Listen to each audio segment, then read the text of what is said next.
ಕಬ್ಬಿನ ಬೆಲೆ ವಿರೋಧಿಸಿ ಎನ್ಎಸ್ಎಲ್ ಸಕ್ಕರೆ ಕಾರ್ಖಾನೆ ಮುಂದೆ ನಮ್ಮ ಹೋರಾಟ ನಡೆಯುತ್ತೆ. ಕಬ್ಬು ಬೆಳೆಗಾರರ ಸಹ ಭಾಗವಹಿಸುತ್ತಾರೆ. ನಮ್ಮ ಹೋರಾಟ ನಿಲ್ಲಲ್ಲ ಎಂದು ಶ್ರಮಜೀವಿಗಳ ವೇದಿಕೆ ಅಧ್ಯಕ್ಷ ಚಂದ್ರಶೇಖರ್ ಹಿರೇಮಠ್ ತಿಳಿಸಿದ್ದಾರೆ. ಕಲಬುರಗಿ ನಗರದ ಪತ್ರಿಕಾ ಭವನದಲ್ಲಿ ಪತ್ರಿಕಾಗೋಷ್ಠಿಯನ್ನು ಉದ್ದೇಶಿಸಿ ಮಾತನಾಡಿದ ಅವರು, ನಾಳೆ 17ರಂದು ಆಳಂದ ತಾಲೂಕಿನ ಎನ್ಎಸ್ಎಲ್ ಸಕ್ಕರೆ ಕಾರ್ಖಾನೆ ಮುತ್ತಿಗೆ ಹಾಕಿ ಬೃಹತ್ ಪ್ರತಿಭಟನೆ ಹಮ್ಮಿಕೊಳ್ಳಲಾಗಿದೆ.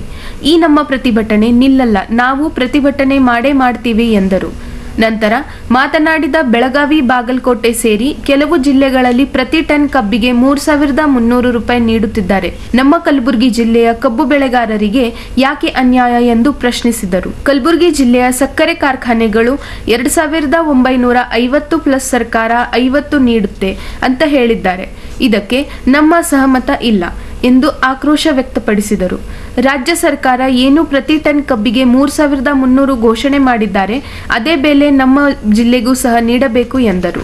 ಎನ್ಎಸ್ಎಲ್ ಸಕ್ಕರೆ ಕಾರ್ಖಾನೆ ಎದುರುಗಡೆ ಪ್ರತಿಭಟನೆ ಮಾಡಬೇಕಂತೇಳಿ ನಿರ್ಧಾರ ಮಾಡಿದ್ದೀವಿ. ಆ ನಿರ್ಧಾರದಲ್ಲಿ ಯಾವುದೇ ತಡೆ ಇಲ್ಲ. ನಮ್ಮ ಹೋರಾಟ ನಾಳೆ ನಡೀತದೆ. ಇವತ್ತು ನಮ್ಮ ಹೋರಾಟವನ್ನು ಹತ್ತಿಕ್ಕ ಸಲುವಾಗಿ ಎನ್ಎಸ್ಎಲ್ ಕಂಪ್ನಿದವರು ದಿಢೀರನೆ ನಿನ್ನೆ ಜಿಲ್ಲಾಡಳಿತದ ಜೊತೆ ಒಂದು ಅಗ್ರಿಮೆಂಟ್ ಮಾಡಿಕೊಂಡು ಪ್ರತಿ ಟನ್ ಕಬ್ಬಿಗೆ 2,900 ರೂಪಾಯಿ ನಾವು ಕೊಡ್ತೀವಿ, ಮತ್ತು ಸರ್ಕಾರ 50 ರೂಪಾಯಿ ಹೆಚ್ಚುವರಿ ಕೊಡ್ತದೆ, ನಾವು ಹೆಚ್ಚುವರಿ ಕೊಡ್ತೀವಿ. ಈ ಥರ ಪ್ರತಿ ಟನ್ನಿಗೆ 3,000 ರೂಪಾಯಿ ಹೆಚ್ಚು ಕಡಿಮೆ ಕೊಡ್ತೀವಿ ಅಂಥೇಳಿ ದಿಢೀರನೆ ನಮ್ಮ ಹೋರಾಟ ಹತ್ತಿಕ್ಕ ಸಲುವಾಗಿ ನಿರ್ಧಾರ ಕೈಗೊಂಡಿದ್ದಾರೆ. ಆದರೆ ನಮಗೆ ಇದರದ್ದು ಒಪ್ಪಿಗೆ ಇಲ್ಲ.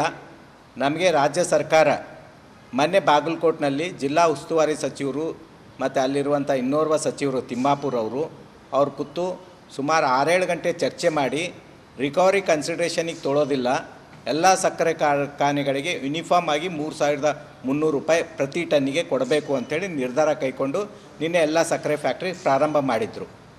ಬಾಗಲಕೋಟ್ಗೊಂದು ನ್ಯಾಯ, ಕಲಬುರಗಿಗೊಂದು ನ್ಯಾಯ, ಇದು ನಾವು ಸಹಿಸೋದಿಲ್ಲ. ನಮ್ಮಲ್ಲಿರುವಂಥ ಕಬ್ಬಿಗೆ ಇನ್ನೂ ಹೆಚ್ಚಿನ ಬಾಗಲಕೋಟು, ಬೆಳಗಾವಿ ಬೇರೆ ಕಡೆಗಿಂತಲೂ ಹೆಚ್ಚಿನ ರಿಕವರಿ ಇದೆ. ಯಾಕಂತಂದರೆ ಇದು ಡ್ರೈ ಏರಿಯಾ ಇದೆ. ಅದಕ್ಕೆ ನಾವು ಯಾವುದೇ ಕಾರಣಕ್ಕೂ ಅವರು ಘೋಷಣೆ ಮಾಡಿದಂಥ 2,900 ರೂಪಾಯಿಗೆ ನಾವು ಒಪ್ಪೋದಿಲ್ಲ. ನಮ್ಮ ಹೋರಾಟ ನಡೀತದೆ. ಇವತ್ತು NSLದವರಿಗೆ ಒಂದು ಕಿವಿ ಮಾತು ಹೇಳ್ತಾ ಇದ್ದೀನಿ. ಅವರು ಕೆಲವು ಕ್ರಿಮಿನಲ್ ಆ್ಯಕ್ಟಿವಿಟೀಸ್ನಲ್ಲಿ ಇನ್ವಾಲ್ವ್ ಆಗಿದ್ದಾರೆ.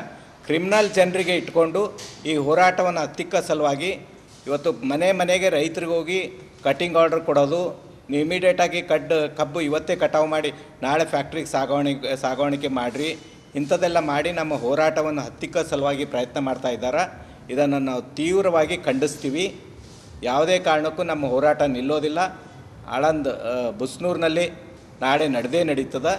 ಈ ಮಧ್ಯೆ ನಾನು ನಿನ್ನೆ ದೂರವಾಣಿ ಕರೆ ಮಾಡಿ ನಮ್ಮ ಕಲಬುರಗಿ ಜಿಲ್ಲೆಯ ಉಸ್ತುವಾರಿ ಸಚಿವರಾದಂಥ ಪ್ರಿಯಾಂಕಾ ಖರ್ಗೆ ಅವರಿಗೆ ನಾನು ಫೋನ್ ಮಾಡಿ ಮಾತಾಡಿದೆ.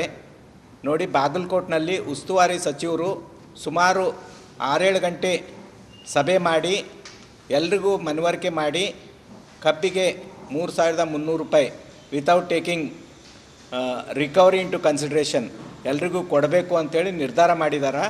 ಬಾಗಲಕೋಟ್ಗೊಂದು ನ್ಯಾಯ, ಕಲಬುರಗಿಗೊಂದು ನ್ಯಾಯ ಆಗಬಾರ್ದು. ಇಲ್ಲೂ ಕಬ್ಬು ಬೆಳೆಗಾರರು ಭಾಳ ಸಂಕಷ್ಟದಲ್ಲಿದ್ದಾರೆ. ಅವರಿಗೂ ಕೂಡ ನೀವು ನ್ಯಾಯ ಕೊಡಬೇಕು ಅಂತೇಳಿ ನಾನು ಕೂಡ ಹೇಳಿದ್ದೀನಿ. ನೀವು ದಯವಿಟ್ಟು ವಿಡಿಯೋ ಕಾನ್ಫರೆನ್ಸ್ ಮುಖಾಂತರ ಅವ್ರಿಗೆ ಹೇಳಿದ್ರೆ ಆಗೋದಿಲ್ಲ.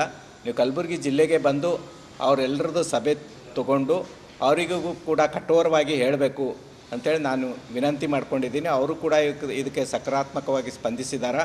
ಅವ್ರು ಯಾವ ಥರ ನಿರ್ಧಾರ ತೊಗೊಳ್ತಾರೋ ನಾವೆಲ್ಲ ಕಾದು ನೋಡೋಣ. ಆದರೆ ನಮ್ಮ ಹೋರಾಟ ಮಾತ್ರ ನಾಳೆನಿಂದ ಪ್ರಾರಂಭ ಆಗ್ತದೆ. 3,300 ಕೊಡುವವರೆಗೂ ನಮ್ಮ ಹೋರಾಟ ನಿಲ್ಲೋದಿಲ್ಲ. ಈ ಸಂದರ್ಭದಲ್ಲಿ ಇನ್ನೊಂದು ಮಾತು ಹೇಳಲಿಕ್ಕೆ ಇಚ್ಛೆ ಪಡ್ತೀನಿ. ನಾನು ಈ ಮೊದಲೇ ಹೇಳಿದ್ದೆ, NSL ಕಲಬುರಗಿ ಜಿಲ್ಲೆಯಲ್ಲಿರುವಂಥ 5 ಸಕ್ಕರೆ ಫ್ಯಾಕ್ಟ್ರಿಗಳ ಒಂದು ಮಾಫಿಯಾದು ಕಿಂಗ್ ಸ್ಪಿನ್ ಅದು. ಅವ್ರಿಗೆ ಗೊತ್ತಾಯಿತು ನಮ್ಮ ಪ್ರಾಮಾಣಿಕ ಹೋರಾಟ ಇರ್ತದೆ, ಹಿರೇಮಠ ಅವ್ರ ಹೋರಾಟ, ಅವ್ರ ತಂಡದವ್ರ ಹೋರಾಟ ಪ್ರಾರಂಭ ಮಾಡಿದ್ರೆ ಕಾಂಪ್ರಮೈಸ್ ಆಗಂಗಿಲ್ಲ ಅಂಥೇಳಿ ಅವ್ರಿಗೆ ಗೊತ್ತಿತ್ತು. ಅದಕ್ಕೆ ಈ ಹೋರಾಟ ಹತ್ತಿಕ್ಕೋ ಸಲುವಾಗಿ ದಿಢೀರನೆ ನಿನ್ನೆ ರಾತ್ರಿ ಘೋಷಣೆ ಮಾಡಿದ್ದಾರೆ. ಇದಕ್ಕೆ ನಮ್ಮದು ಸಂಪೂರ್ಣ ವಿರೋಧ ಇದೆ. ಇವತ್ತು ತಾವೆಲ್ಲ ಪತ್ರಕರ್ತರು ಅರ್ಥ ಮಾಡ್ಕೋಬೇಕು. ಇವತ್ತು ಸಕ್ಕರೆ ರೇಟು ಮಾರ್ಕೆಟಲ್ಲಿ ಸೇಮ್ ಇದೆ, ಹಾರ್ವೆಸ್ಟಿಂಗು ಟ್ರಾನ್ಸ್ಪೋರ್ಟೇಷನ್ ಕಾಸ್ಟು ಅಷ್ಟೇ ಇದೆ. ಹೋದ ಸರ್ತಿ ಬರೀ ದೇ ಹ್ಯಾವ್ ಪೇಡ್ 2,600.